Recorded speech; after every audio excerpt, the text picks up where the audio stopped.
Nous connaissons tous Daniel. On pourrait appeler Daniel l'homme dont les prières faisaient se déplacer les anges. Est-ce que nos prières font se déplacer les anges? Parce que les anges se déplacent, c'est Dieu qui agit. Est-ce que nos prières permettent à Dieu d'agir? Comment prier pour que les anges se déplacent? Comment prier pour que Dieu puisse agir? Nous allons prendre quelques exemples de la vie de Daniel, des prières de Daniel, et voir comment prier pour que Dieu puisse agir. Le premier exemple se trouve dans Daniel 9, versets 1 à 5. La première année de Darius, fils d'Assuérus, de la race des Mèdes, lequel était devenu roi du royaume des Chaldéens, la première année de son règne, moi, Daniel, je vis par les livres qu'il devait s'écouler 70 ans pour les ruines de Jérusalem, d'après le nombre des années dont l'Éternel avait parlé à Jérémie le prophète. Je tournai ma face vers le Seigneur Dieu, afin de recourir à la prière et aux supplications, en jeûnant et en prenant le sac et la cendre. Je priai l'Éternel mon Dieu, et je lui fis cette confession. Seigneur, Dieu grand et redoutable, toi qui gardes ton alliance et qui fais miséricorde à ceux qui t'aiment et qui observent tes commandements, nous avons péché. Nous avons commis l'iniquité. Nous avons été méchants et rebelles. Nous nous sommes détournés de tes commandements et de tes ordonnances. Puis vient cette magnifique prière de confession de Daniel. Au verset 2, Daniel dit qu'il vit par les livres que 70 ans devaient s'écouler. Daniel était un homme de la Bible. Il lisait la Bible, il lisait les prophètes. Il connaissait les prophéties de Jérémie. Il a peut-être connu Jérémie, alors qu'il était encore un tout jeune garçon. Daniel savait que Dieu tient parole. Mais voici, s'est aperçu que les 70 ans, le délai fixé par Dieu pour le châtiment de Jérusalem, arrivait à leur terme. Cela se situe la première année de Darius, c'est-à-dire à la fin de cette longue période de 70 ans de captivité à Babylone. Le temps est révolu. Le temps imparti par Dieu est arrivé à son terme. Mais voici, rien ne bouge. La situation est bloquée. Le palais impérial ne dit rien au sujet de Jérusalem. Il semble que le nouveau régime se soit installé, mais on oublie Jérusalem. Les Juifs sont toujours encore captifs à Babylone, aucune lueur d'espoir. Et pourtant, le temps est là. Plus rien ne doit s'accomplir, plus aucune prophétie ne doit se réaliser pour que la promesse de Dieu puisse s'accomplir. Et malgré cela, rien ne bouge. On n'entend rien. Et il semble même que Dieu garde le silence. Que fait Daniel? Il dit au verset 3, « Je tournai ma face vers le Seigneur Dieu afin de recourir à la prière. » Que faire d'autre? S'agiter, s'inquiéter, se révolter, se décourager, s'impatienter, accuser le ciel ou se plaindre? Que faire d'autre? Daniel a choisi la bonne solution. il a recours à la prière. Et ce mot m'a tellement plu, afin de recourir à la prière. Il y a des situations où il n'y a plus d'autre issue que de se mettre à genoux. On voudrait faire beaucoup de choses, mais il n'y a qu'une solution, c'est de se mettre à genoux. Recourir à la prière. La prière seule peut débloquer certaines situations. Mais attention, quelle prière? La prière que nous trouvons au verset suivant. Cette magnifique prière, confession de Daniel. Et en lisant cette prière, j'ai remarqué qu'il n'y a pas de pourquoi dans cette prière. Il n'y a pas de pourquoi. Lorsque nous prions, je m'imagine très bien être dans la situation de Daniel. Je pense que j'aurais dit, Seigneur, qu'est-ce qui se passe? Seigneur, pourquoi? Pourquoi ton silence? Pourquoi Cyrus, dont tu as annoncé à l'avance qu'il allait être le libérateur de ton peuple, pourquoi ce Cyrus, qui est maintenant le maître de l'Empire, ne fait-il rien? Nous connaissons bien ces prières. Pourquoi? Pourquoi, Seigneur? Pourquoi mes épreuves? Pourquoi toutes ces difficultés? Pourquoi est-ce que l'œuvre n'avance pas? Pourquoi est-ce que les gens ne se convertissent pas? Pourquoi mon témoignage ne porte-t-il pas de fruits? Pourquoi mes prières ne sont-elles pas exaucées? C'est pourquoi que nous lançons comme des flèches vers le ciel. Pourquoi, Seigneur? Pourquoi, Seigneur? Pourquoi, Seigneur? Aucun pourquoi dans la prière de Daniel.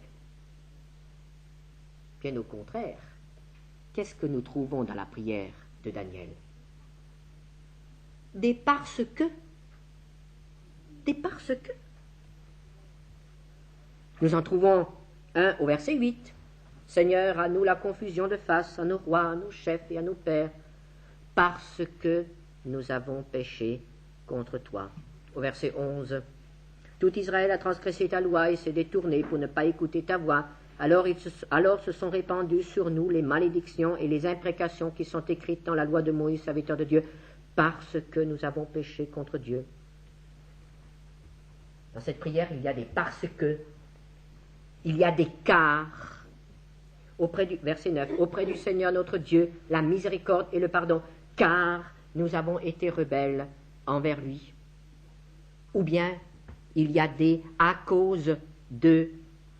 Par exemple, au verset 7, à toi, Seigneur, la justice, et à nous la confusion de face, en ce jour, aux hommes de Juda, aux habitants de Jérusalem, et à tout Israël, à ceux qui sont près, à ceux qui sont loin, dans tous les pays où tu les as chassés, à cause des infidélités dont ils se sont rendus coupables envers toi. Il est vraiment frappant de trouver cette prière, une prière parce que, et non pas une prière pourquoi. Et quel changement, quelle différence d'attitude révèle l'emploi de ces deux mots. Lorsque nous lançons nos pourquoi vers le ciel, nous n'avons pas la même attitude que lorsque nous prions en disant « Seigneur, je sais, parce que c'est à cause de moi. Ce qui m'arrive, c'est parce que... » Quel changement d'attitude! Quel changement d'attitude, de cœur, de relation aussi envers notre Dieu, quand nos prières « pourquoi » sont remplacées par des prières « parce que ». La prière qui fait déplacer les anges est la prière « parce que ». Et la plupart du temps, lorsque nous montons à l'assaut du ciel avec nos pourquoi, Dieu doit se taire parce qu'il n'a rien à nous dire puisque nous connaissons la réponse, ou bien parce que nous ne sommes pas prêts à recevoir la réponse à nos pourquoi et à nos comment. Essayons de changer une fois d'attitude et essayons une fois de nous demander ce qui peut nous permettre de prier autrement et d'employer plus souvent le parce que dans notre prière que le pourquoi. La prière efficace n'est pas la prière pourquoi. Et nous nous épuisons avec nos pourquoi, alors qu'une simple attitude d'honnêteté et de sincérité nous ferait déjà trouver la réponse à une grande série de nos pourquoi, dans notre propre vie, tout simplement. Mais il n'y a pas que cela dans cette prière. La prière de Daniel est une prière de confession, une prière d'humiliation. Le parce que, pourquoi cette situation bloquée? Parce qu'Israël a péché. Pourquoi cette détresse? Parce qu'Israël s'est révolté. La situation actuelle est le fruit du péché. Dans une telle situation, il n'y a pas d'autre attitude à avoir que l'humiliation, la confession, l'abandon du péché. Et nous découvrons alors cette autre attitude de Daniel qui est la plus souvent soulignée.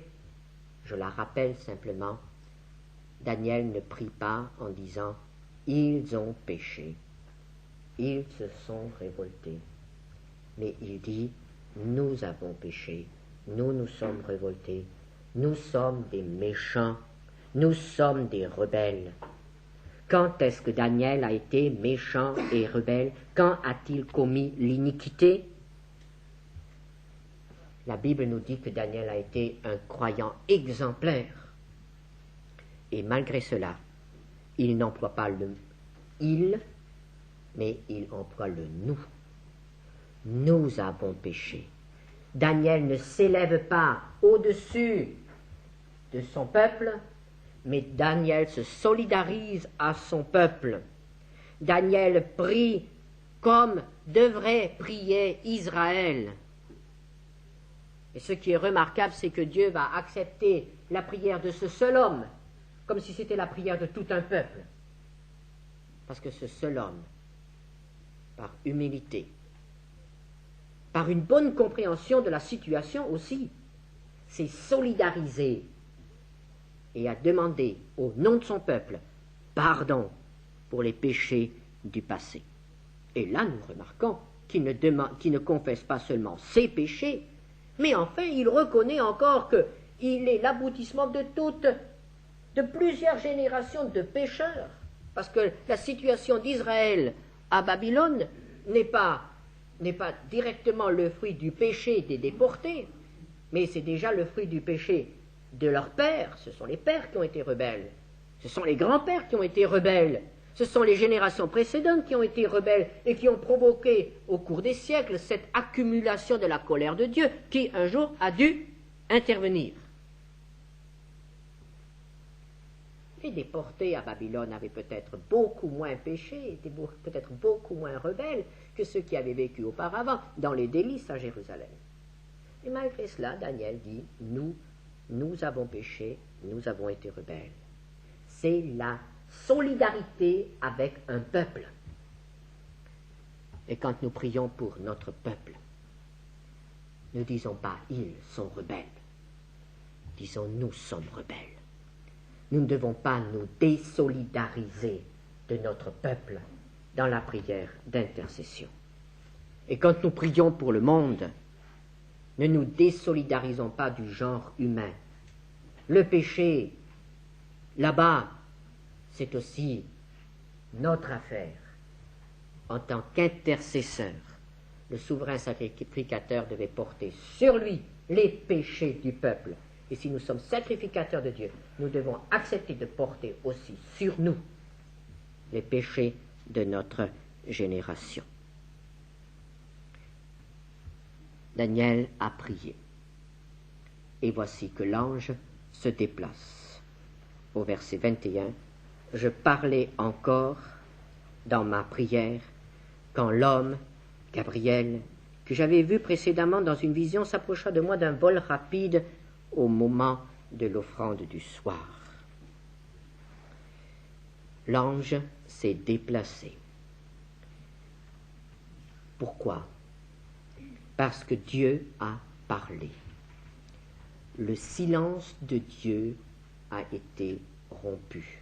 Au verset 23, lorsque tu as commencé à parler, c'est-à-dire à prier, la parole est sortie et je viens pour te l'annoncer, car tu es un bien-aimé, sois attentif à la parole et comprends la vision. La situation a été débloquée au moment même où Daniel prononçait ses premiers mots, « Seigneur, Dieu, grand et redoutable », lorsqu'il a commencé à prier. À ce moment-là, Dieu a commencé à parler. Et nous sommes là en présence d'un mystère des voix de Dieu. Dieu avait-il besoin de la prière de Daniel pour se souvenir de ses promesses? Si Daniel n'avait pas prié, est-ce que l'édit de Cyrus aurait quand même été promulgué? Aurait-il quand même agi en faveur d'Israël? Ce sont des questions. Je crois que oui. Je crois que oui. Dieu tient ses promesses, même si nous les oublions. Et si Dieu a permis que les choses nous soient ainsi relatées, c'est que la prière de Daniel a réellement eu son utilité à ce moment précis. Peut-être pas pour débloquer une situation, pour pousser Dieu à parler, mais pour nous apprendre à nous que la prière prononcée sur terre a un effet immédiat au ciel, dans le monde spirituel. Et ce que cet ange vient annoncer à Daniel, ce n'est pas précisément la libération du peuple, mais c'est la venue du Messie. Et l'époque du Messie, ce sont ces fameuses 70 semaines. Une prière qui fait se déplacer les anges. Au chapitre 10, nous avons un autre exemple.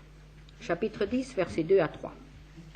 En ce temps-là, il s'agit de la 3e année de Cyrus, donc 2 ans après. En ce temps-là, moi, Daniel, je fus 3 semaines dans le deuil. Je ne mangeai aucun mets délicat, il n'entra ni viande ni vin dans ma bouche, et je ne moignis point jusqu'à ce que les 3 semaines fussent accomplies. Daniel est dans le deuil. Pour quelles raisons, nous l'ignorons. Ce ne sont probablement pas des raisons personnelles. Daniel est dans le deuil, peut-être toujours à cause de son peuple, car en réalité, très peu d'Israéliens ont quitté Babylone à la suite du décret de Cyrus. Et la situation des exilés, de retour à Jérusalem, n'est pas du tout brillante, comme nous l'apprendront les livres d'Esdras, de Néhémie. Ces quelques hommes étaient là à Jérusalem, mais n'étaient pas bien brillants. Peut-être que c'est ce qui a poussé Daniel à s'astreindre un deuil de 3 semaines. Et voilà que, à nouveau, un ange se déplace. Chapitre 10, verset 12. Il me dit, Daniel, ne crains rien, car dès le premier jour où tu as eu à cœur de comprendre et de t'humilier devant Dieu, tes paroles ont été entendues, et c'est à cause de tes paroles que je viens.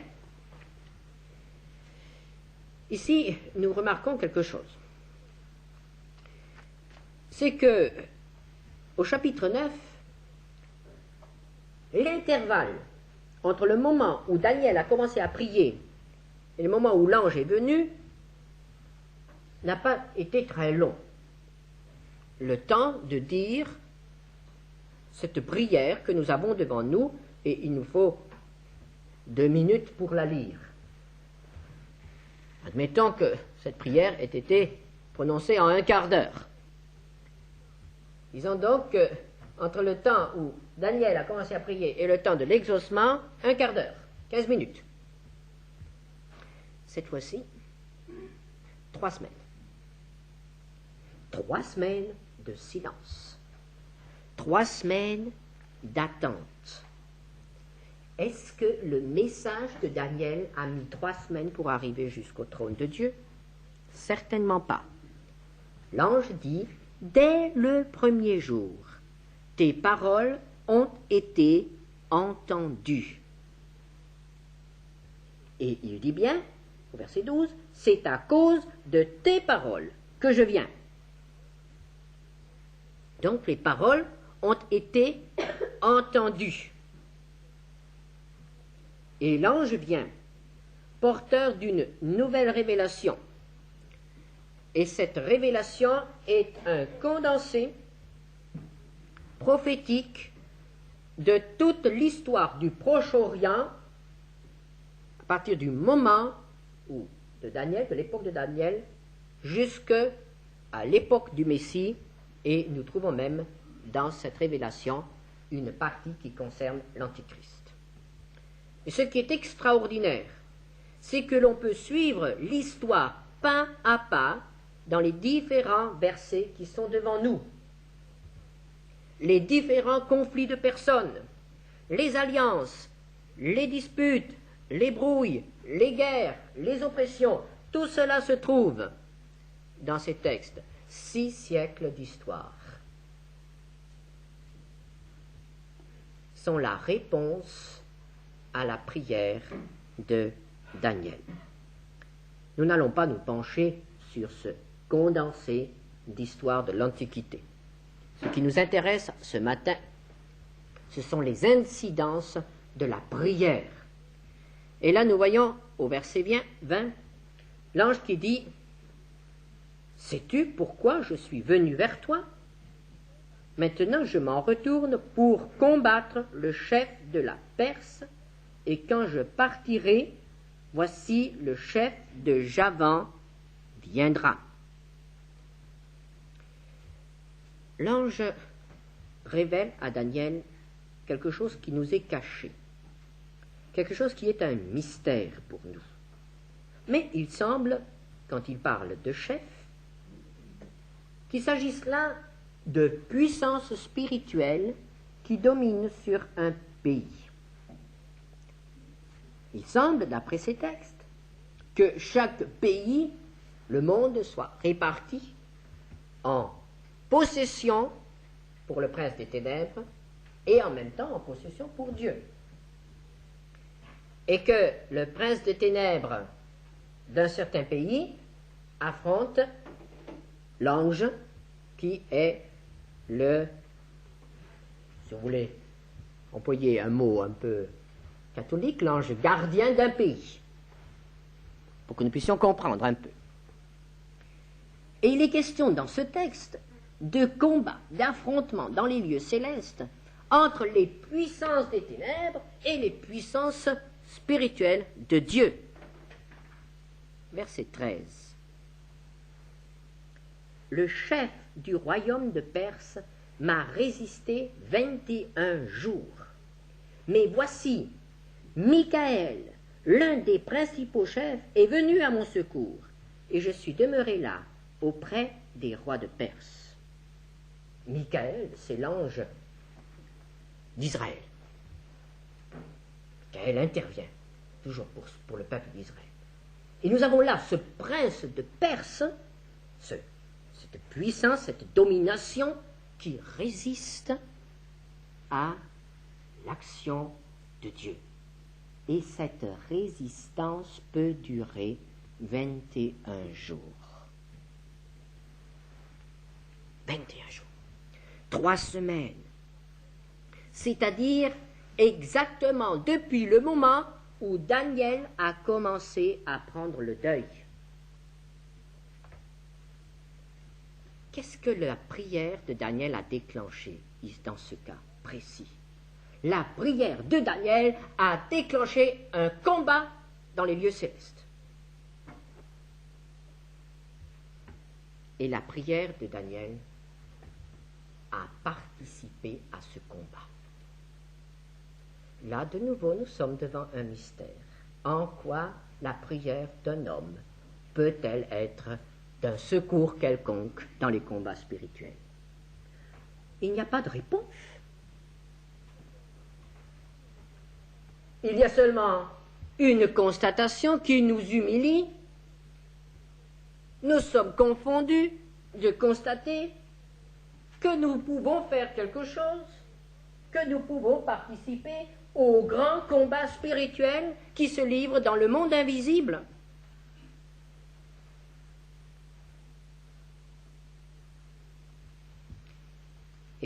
Et Daniel a dû tenir 3 semaines jusqu'à ce que la victoire soit remportée dans les lieux célestes.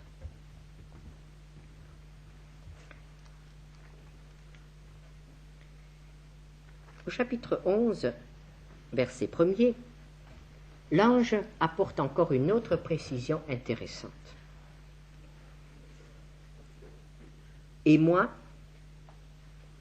la première année de Darius le Mède, j'étais auprès de lui pour l'aider et le soutenir. La première année de Darius le Mède. Est-ce que cette date vous dit quelque chose? Oui, puisque nous venons de lire le chapitre 9.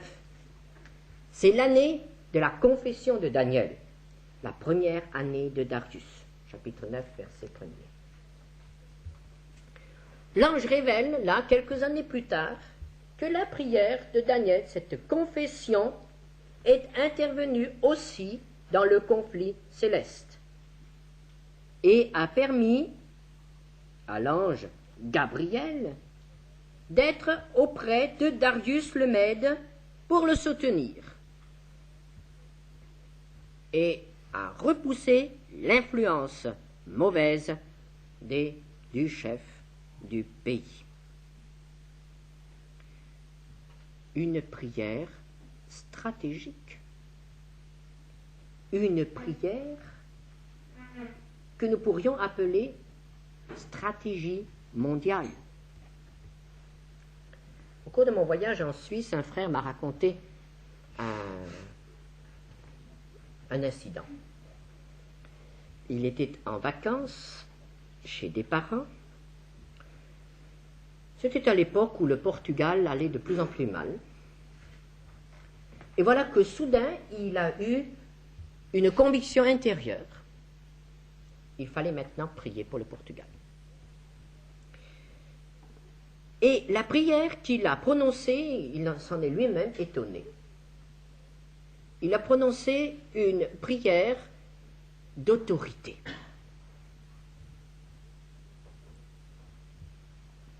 Avec le Seigneur Jésus-Christ,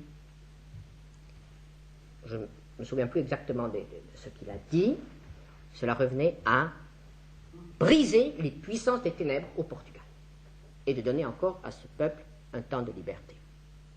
Il m'a dit, cette prière a marqué, le moment de cette prière est intervenu au moment du tournant politique au Portugal. Il est modeste, il n'a pas dit que sa prière a délivré le Portugal, c'est absolument pas ça. Mais nous avons discuté de la chose.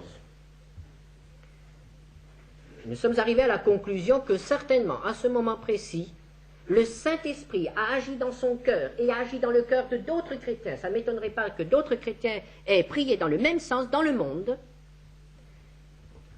a agi dans le cœur de certains chrétiens en suscitant en eux, par la puissance du Saint-Esprit, la prière efficace qui a permis de briser le mur des ténèbres et de donner encore un répit à ce pays.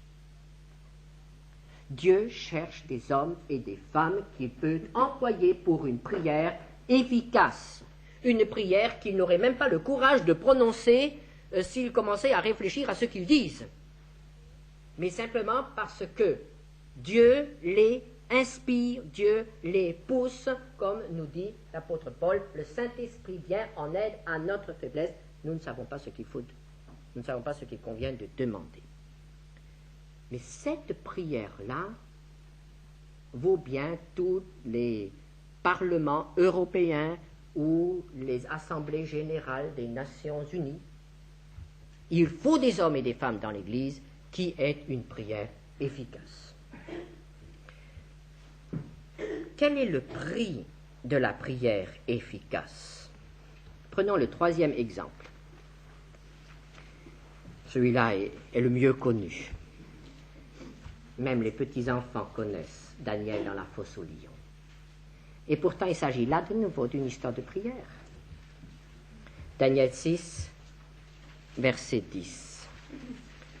Lorsque Daniel sut que le décret était écrit, il se retira dans sa maison où les fenêtres de la chambre supérieure étaient ouvertes dans la direction de Jérusalem, et 3 fois le jour, il se mettait à genoux, il priait et il louait son Dieu comme il le faisait auparavant. Nous apprenons donc que Daniel avait l'habitude de prier. Daniel était un homme de prière, 3 fois par jour. Il est question ici d'un décret. Vous savez quel est le décret? Le décret, c'était ce piège qui a été tendu à Daniel par ses collègues jaloux qui voulaient sa ruine. Et ils ont poussé Darius à interdire de prier. Et celui qui enfreint l'interdiction est jeté dans la fosse aux lions. Quel est le roi qui a publié ce décret? C'est nouveau le roi Darius. Donc le roi qui régnait pendant toute cette période que nous venons d'étudier ensemble. Ces fameuses prières stratégiques ont eu lieu sous le règne de Darius. Et c'est justement sous le règne de cet homme qu'on va interdire à Daniel de prier.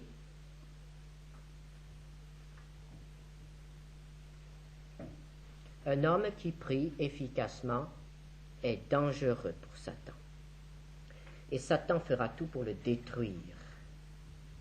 Satan essaiera de le faire manger par les lions. Il n'y a rien de plus dangereux qu'un homme qui prie efficacement. Dangereux pour Satan. Daniel tient bon. Nous voyons que son amour pour Dieu est plus grand que l'amour pour sa propre vie. Et Daniel est jeté dans la fosse aux lions. Il y reste toute une nuit. Et le lendemain matin, il peut dire au roi, verset 22, « Mon Dieu a envoyé son ange. » À nouveau, l'ange s'est déplacé. Cette fois-ci, il s'est déplacé pour son serviteur, pour fermer la gueule des lions. La prière qui fait se déplacer les anges. Ah, si nous pouvions la découvrir. La prière qui permet à Dieu d'agir. D'agir pour nous, en face des lions, mais d'agir aussi sur le plan mondial, pour son peuple, pour tel autre peuple, la prière efficace. Des moments consacrés à une telle prière ne sont pas des moments perdus. Peut-être que nos réunions de prière seraient plus fréquentées si nous savions prier efficacement. Et si avoir passé une demi-heure à genoux, on avait la conviction qu'il s'est passé quelque chose, quelque part dans le monde, pour quelqu'un ou pour plusieurs. La prière qui permet à Dieu d'agir n'est pas du temps perdu. Demandons à Dieu de nous apprendre à prier efficacement. Amen.